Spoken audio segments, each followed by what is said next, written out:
Hello, all. My name is Anae, and this is my Women's Gender and Sexuality Studies final. I'm an information technology major here at GSU, and I minor in cybersecurity. The question I would like to open up with today is what does women's gender and sexuality studies even mean? I would like to start off with a more textbook definition, and that is the study of intersectionality and how one's intersecting identities have a profound impact on their experience. I would like to go even further to say people can lose access to resources, opportunities, or even the right to safety over race, gender, class, ethnicity, religion, and sexuality. I believe this course is essential in changing the ideology or at least opening up ideas and conversations to improve the state of affairs in the future. WGSS requires all participants to take a step back and reflect. I really enjoy how a large part of the first unit is checking your privilege. When taking this course, you are forced outside of your bubble and learn about the experiences of others and the suffrages that you may have been completely unaware of before. I believe this course will create a more empathetic generation of adults, and people will be more respectful and understanding of one another. Today, I would like to discuss intersectionality, transnational feminism, and masculinity, and the nuance of how the concepts that we discuss can be applied to current world events. Here you see 16-year-old Juliana Zita on the left and young Nolan Wells on the right. Both of these cases involve young black people disappearing in rural areas of red states. Both of these cases have also sparked immense controversy and questions among grieving families and communities. Because the circumstances surrounding both of their passing is still in development, I will do my best to refrain from including too much of my opinion on these cases as to respect the families involved. I would instead like to focus on the way systems of power and the response from the public has provided examples for some of the concepts we discussed this year in WGSS. In relation to Nolan Wells' case, I would like to point out intersectionality and masculinity. Nolan was a young man coming into himself. He is dealing with the pressure of and expectations of black masculinity while also being the minority in his school, his town, and his social circles. This case also has strong systemic implications and was initially shrouded in undetermined rulings and conflicts of interest.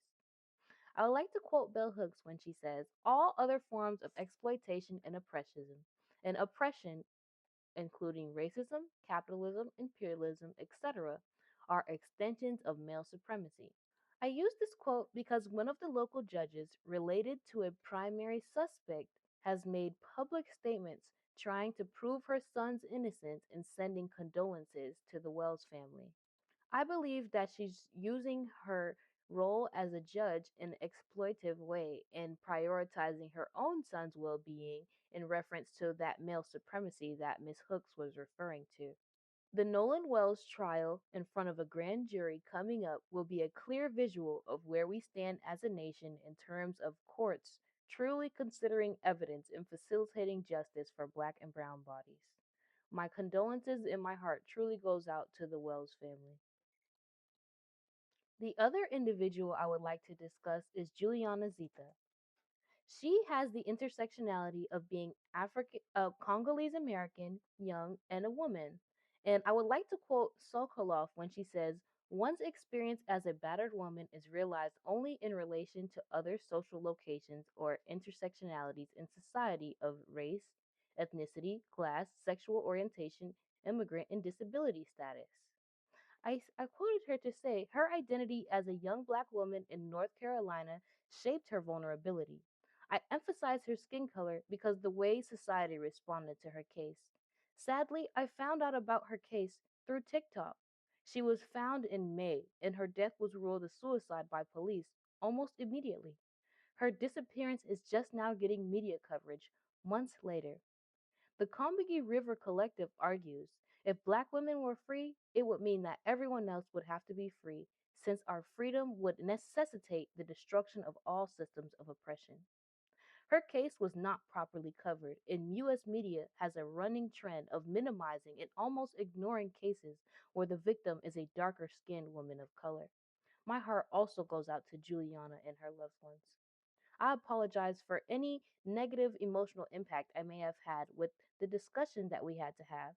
But I noticed an increase in cases similar to these, and it's been heavily weighing on me that we must talk about these issues because that is the only way to facilitate change. These are both GoFundMe's to pay for bereavement as well as lawyers for both of their families to fight against injustice. The application to IT and cybersecurity would be AI. AI is rapidly developing, and to the left, we have a graph of where a large language model would place men, women, and white and non white individuals.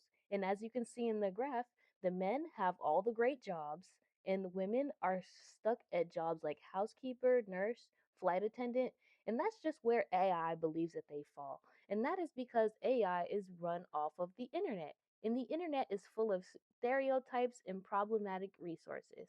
So, the best way to counteract this is to include more Black and Brown individuals and women in the tech field. And there are plenty of scholarships and means of doing that. And I am looking forward to being part of the IT field so that I can change how large language models view minorities. Thank you so much for listening to my speech. And here are the references I used. And I will thank you so much and have a great night.